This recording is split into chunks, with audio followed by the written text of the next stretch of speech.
You're listening to The Wild Jokers on 24/7 Comedy for Phoenix, 1260 AM, 96.1 FM. Welcome, Ron White, to The Wild Jokers. How are you? Well, I feel like 100 pesos cash money.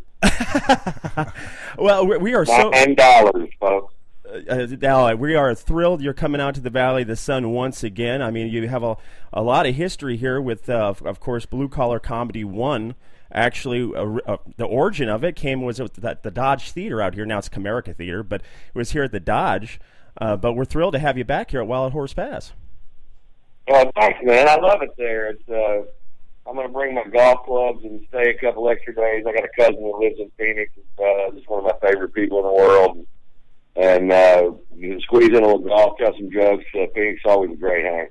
Len and I were talking a little bit about, your act and the cigar and the scotch, and it was funny because he has a question about that. But my question is with cigar and scotch doesn't seem very blue collar. So how did that come about?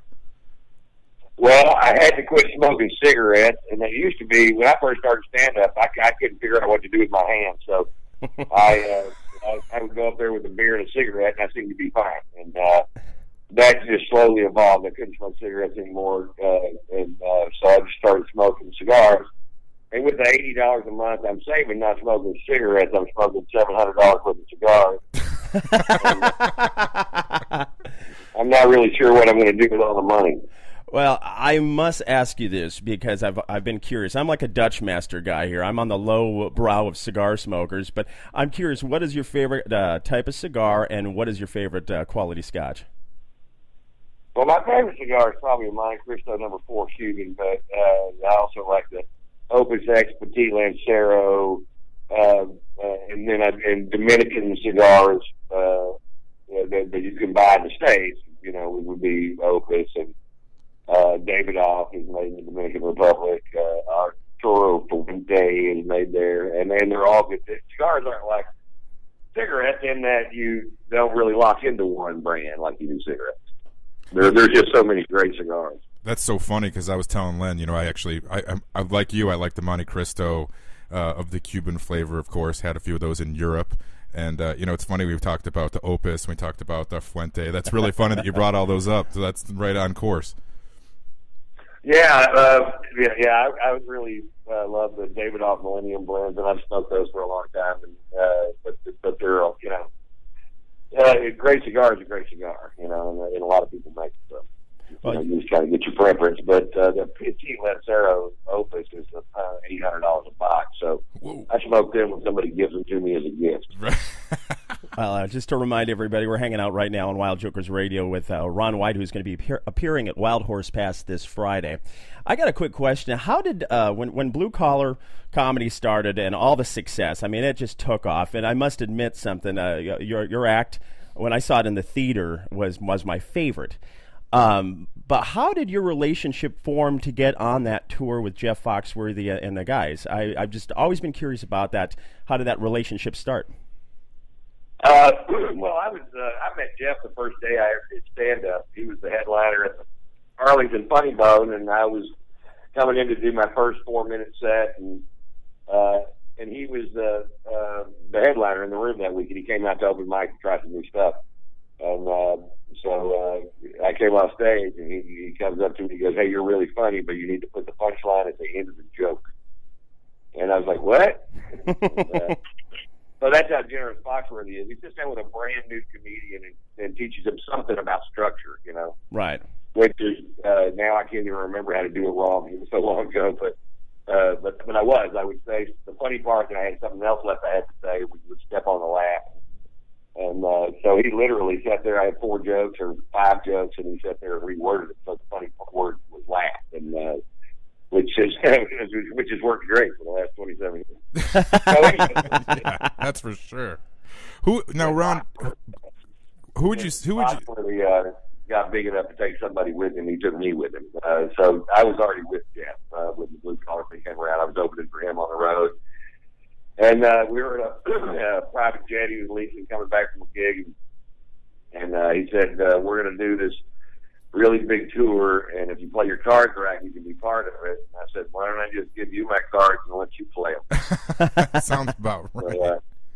So that's how that started. It was a combination of our tour, Jeff and I's tour, or Jeff's tour that I was on, and Bill Engvall and another guy that wasn't Larry the Cable Guy.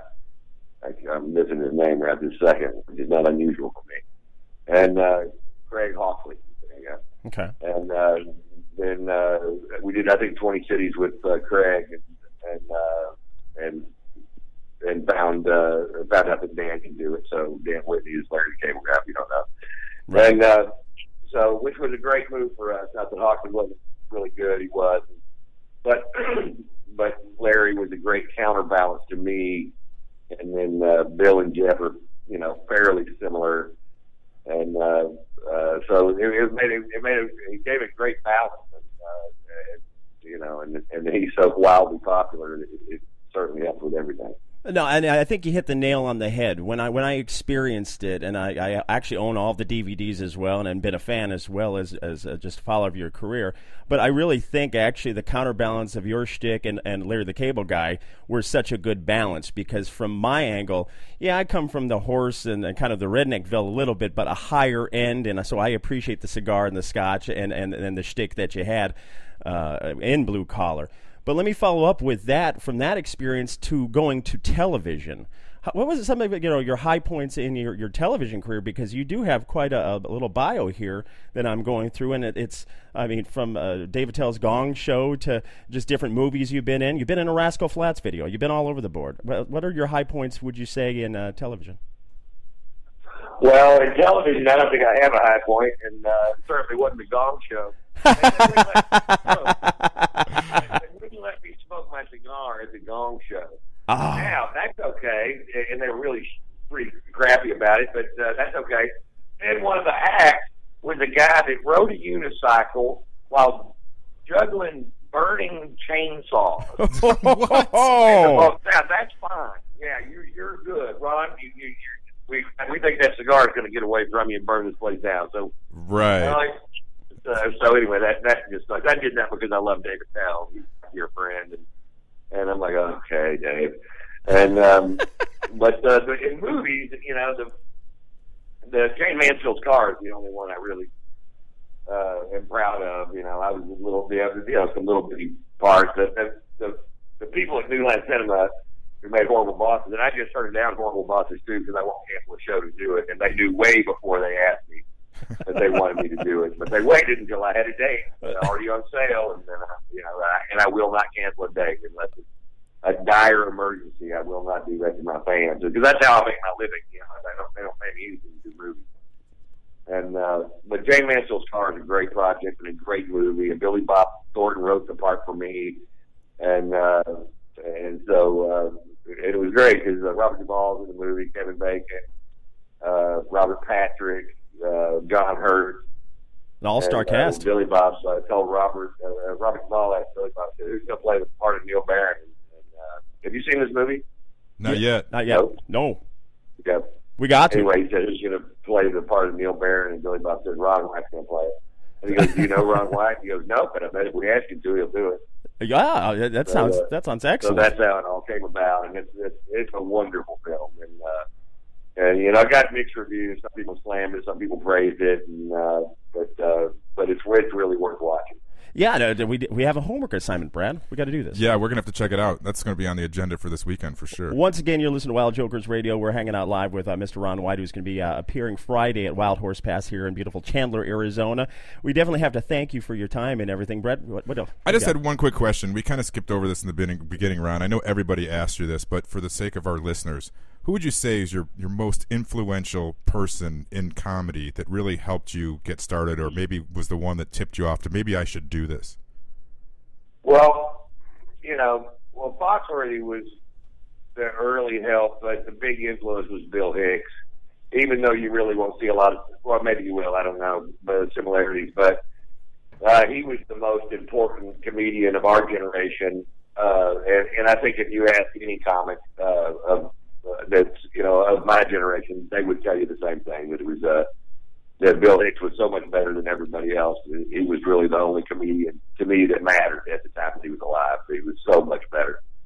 And you can learn a lot watching Bill Hicks. So about stand-up comedy, and so and he still is to this day. He's been dead for a long time now, and he's still my favorite. I still go back and listen to his stuff sometimes. It's just remarkable, his writing skills and how young he could do it. I mean, he was killing crowds at 14 years old, and that is unheard of. That's unbelievable. I don't even listen to a comedian under 30 years old. Yeah, they don't normally know enough about life to say anything.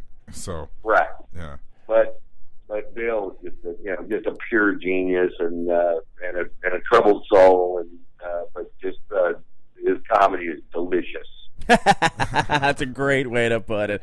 Well, Ron, we want to thank you so much for taking some time out of your day to hang out with us here on Wild Jokers Radio, and we're very excited to be hanging out and laughing away this Friday at Wild Horse Pass with you.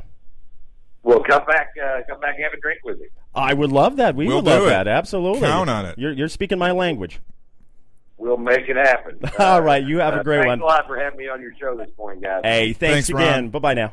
And that was Ron White. We caught up with him earlier in the week. Boy, was that cool, wasn't it? You know, I'm so glad that we asked him about the cigar and scotch because, you know, like we were talking before, we talked to him about how it's so not blue collar for cigars and scotch. I mean, unless you're talking like Swisher Sweets and Dutch Masters, my favorite. Right. My Circle K special. And when he clarified that it started as a cigarette and beer, I'm like, okay, that makes way more sense. What also I took away from it, besides that, I thought was a neat point, is his friendship and how much Jeff Foxworthy impacted this whole scene. Amazing. For that direction, especially the blue collar movement. Well, he purely gave him props. He said if it wasn't for Jeff, you know, he wouldn't have probably made it like he did. And I thought that was pretty cool that he still shows him the props, even though he stands on his own right now. And all through the week, you can also catch Ron White. Besides, he was just here in town on CMT. He's doing they've been re-airing the 2013 and 2014 Salute to the Troops on CMT. I've been watching all throughout the week. I've seen them, and they're actually hilarious. He puts on a very good show, and one other thing that some folks, some comedians get this label, but Ron's not one of them. He always changes his shtick. His shtick's a little different. That's why I like him. Yeah, is that you never know what's going to come out of his mouth. Even though he does still do some of the classics, you got to do the tater salad. I was going to say tater salad's a classic, and Drunk in Public. All he has to do one. is say tater salad, and people laugh. Right. So why wouldn't you do that? But he's got to mix that in once in a while. That's right. And so don't forget about Tater Tot. Yeah, Tater Tot, his son. Yeah, that kills but me. it was just also just kind of rehashing and then getting to spend time with him. What a class act! And if you missed him at Wild Horse Pass, check it out on CMT or at tatersalad.com.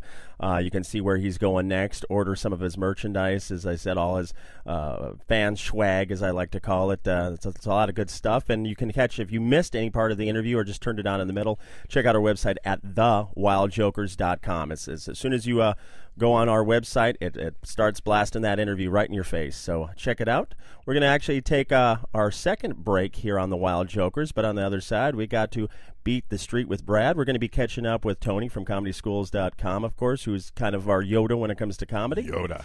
And our general manager, our fearless leader, Bill Pettis, is going to kind of tell us what's going on here at the radio station. Yeah, get a little upcoming radio events. Station update. We're going to have some updates because we got actually some comedians coming to town that we haven't even spoken about. There's some big announcements. Yeah, so some good ones. Tony, Bill, and Beat on the Streets on the way next. You're listening to the Wild Jokers. Do not go anywhere.